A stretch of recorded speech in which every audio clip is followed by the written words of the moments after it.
to. Customizing the out of this. Ah. It's called custom fabrication. Tell me about that. So when parts don't exist, or you're doing a one-off piece, or even some parts are not reproduced. Yep. So we have to make them, which involves this kind of mess. So I'm working on Tom's Trike. In fact, this is actually a good example. All right. Why it takes so long and custom stuff take cost a bit. So this is the Garmin GPS unit that the client provided us. He wants a Garmin? He wants a Garmin. He doesn't want a smartphone. He wants a Garmin. Okay. Okay. Custom is custom. Whatever the customer wants. But I also had to add a fuel gauge to it. And my original thought was to put the fuel gauge here in the middle of this tank, which is not actually a tank. And didn't like the look of it. So we're going to weld those holes back up and call it good. So this is a Denali fuel gauge. It's an aftermarket piece for early cars that didn't come with them. Huh. So we're using some Volkswagen pieces. And I have... threaten me with a good time. I'm going to stand over here. There are a couple examples here. So first I drew it on paper, but I think I made it explode or something. I don't know. So first one I had done on paper, and then I just kind of did a rough shape just to kind of get the idea of what I'm building. And so this gives me kind of, I can wrap my brain around it, and I don't ever expect to make a custom piece in the first shot, because you're going to run into some issues and fit, and it's just not quite there, and where you're working in negative space, and you have to visualize something that just doesn't exist. Sounds kind of woo-woo. No, it's just imagination. That's where the artist side comes in. It's very helpful. So it drives me crazy once in a while, but show you.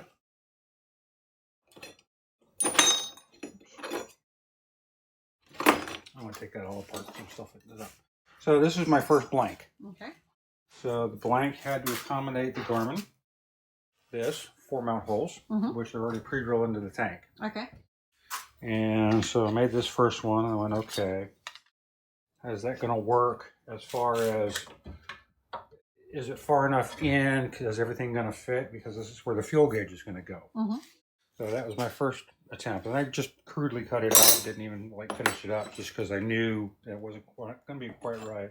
So that was my second run. So you can see the difference between the first and the second. So I had to bring the distance back in. And then I went so far as go ahead and did a little bit more of a cutting, and then laid out the gauge and set that back up in here. And it's like, okay, so the spacing's good, but it's a little bit too far that. So my original thought was to bend it over and re-support it. So it's like visually this way. And I'm like, nah. And then the other issue I ran into is there's a light bulb holder. The back of this gauge is one of its mounting points. So, which is this. So a VW light bulb just fits right in there. We're going to use an LED in here. Cool. But then that changes my offset. So if you notice, the offset that I've got is flush with that. So it accommodates the rooms for the wires and a room for this. And then it also clears the Garmin GPS setup so you can get into the locking pins. Okay.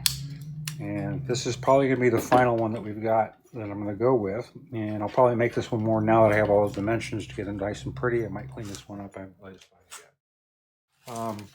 The other thing I'm playing with. You're just fabricating the crap out of stuff, aren't you? I'm not sure we can say that. I can say crap. It's not for kids. So, no, these are not Batwing. Throwing stars? They're not throwing stars. So, stages. I've already thrown the paper template away on this one, but I have to make 8 of these. So the first stage is the layout here. So I'm using 1/8 inch plate stock.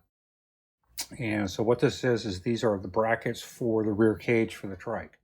So the tubes that the trike is, the cage is made out of actually goes in here, gets welded up. There's 2 bolt holes and they match. So when they go, they get set up to the trike and hold a better anchoring point. So that's the first stage. Second stage is doing a real quick drill on the holes. And I have a template for this. And we get everything to line up. The next thing is to dress them. And notice that we're a little bit off. So I still got to dress these. But I leave these a little bit large anyway so I can get them all. So all 8 of them will actually go into get put together with some temporary welding. Okay. And then I'll shave everything back down and break so loose they'll the be welding. exactly the same. Yeah, they'll be exactly the same. Cool. But anyway, the next stage is to open these up to accept M8. I think it's a 1.25, which is the standard bolt on both sides. Bolt it together and then do the center drill hole. Okay. And then so what I'm going to do, since I had to make a pair originally, I'll put these on top of the stack when I do that center hole, so they're all identical. Right. And they'll get welded up to the trike, and that'll be one more piece of the puzzle done. So, and then you want to talk about fabrication, you gotta talk to those guys. Oh, I know, right? So, go over and see what these guys do. So visually, not much is done with the trike. We're just doing a lot of little stuff. Okay. Somebody come tell me about this bus.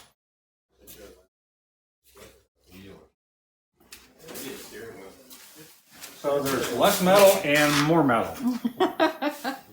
That's true. What's going on? And the metal's no longer in your eye. Yeah, I got the metal out of That's my a good thing. How did that feel? It felt pretty good. I had to take a couple days and relax. Let's see. So, since last week, we cut out this corner. And Yeah. Today, I was going to hopefully have it done by the time video, but didn't. We're going to put this corner in.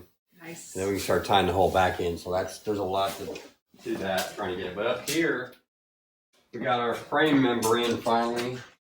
So I got that welded in today, and then this is tacked on here. It's on there right now, but that's where it's at. So that was holding us up. So we're gonna run full speed with that, and let's see what else. I think that's probably the only 2 things, because we were being held up on it for a little while. And like I said, I just got back. I was out. Oh yeah. Friday and Sheesh. Thursday, Friday, and Really getting into your Tuesday. work with your eyeballs. yeah, messes Try me to up. leave them out, man. And you wear eye protection Oh, too. double. I had safety glasses and a shield on. What, it sneak around the side? Just snuck around there. I guess. Shot it right in my eye. I had to drill it out with a drill. Oh no. I didn't know there was such a thing, but they did. So An anyways, eyeball drill? yeah, Wait a minute. That's Yeah. terrible. they drill it out. It's crazy. Did it hurt? No, they numb it. So you had a shot in your eyeball? Oh, numb no, it? they put eye drops. They're Okay. numbing eye drops, and then he just... Well, when I went there for the metal, they took the metal out with a little, needle, scalpel. Yeah. They just dig in there and pop it out. Oh. And then there's rust in there, rust Yeah. ring, and I had to go back on Monday, and they had to use a drill and drill Oh just my. chunks of your eye out. That is terrible. Yeah, no. Are you having nightmares? No. I will be. It's over now. You can laugh about it now, right? Oh Yeah, my gosh. so- All right, but, so there was this thing that you guys were going to have to fabricate unless... Well, you were able hopefully to it's get it? coming still. So that's this Okay. part right here, Yeah. which is a curved piece. So they make this straight piece. So the difference on the buses is, which is kind of hard to see because I cut it out, but this earlier model bus has a full size Okay. hatch. It goes wide. It goes to here and to here. Mm-hmm. If you look at that bus over there, it's not as wide and quite as low. So there's different ones. But anyways, on 67, it's curved and it comes down so that the lower, the engine tray is smaller. Okay. On some of them, it's the same size. That one is too.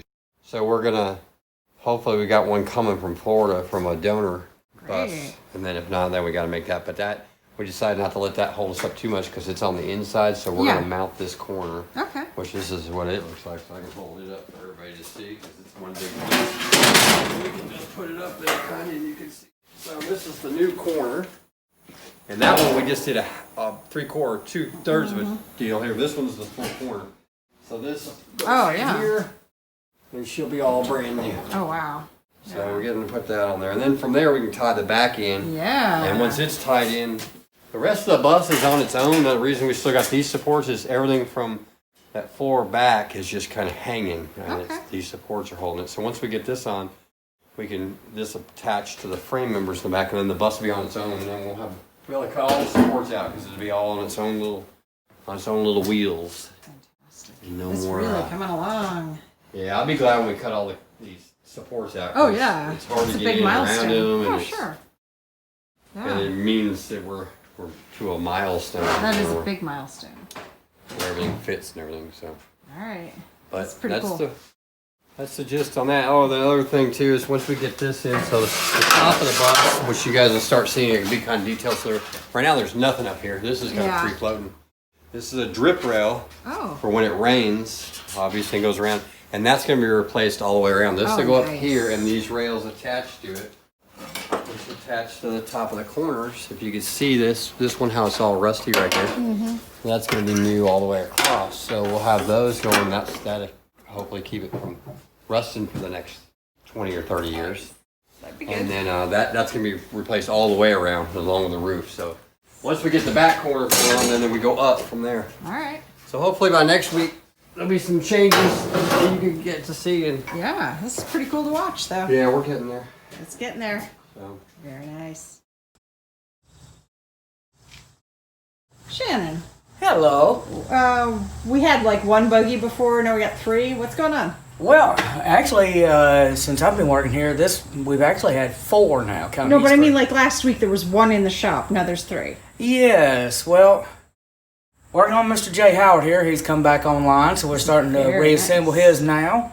This is gorgeous. Yes, this is the one Spook kind of. Oh, the fiberglass. The fiberglass. Yes, he hates fiberglass. We all know this. So we're starting back on Mr. J. Howard now. Okay, great. Miss Bose is on short list, Okay. getting ready to go home. Nice. And Mr. Wilson, we are waiting on his deposit to get here to get his parts ordered and start on his. Very pretty also. Yes, we got a couple nice buggies in here. You're living in Buggy Town. Yes, and then we got a rail outside, so Oh, man. for Mr. Fonseca, so right. yeah, having fun. That's great. All right, well, keep at it. All right, see y'all.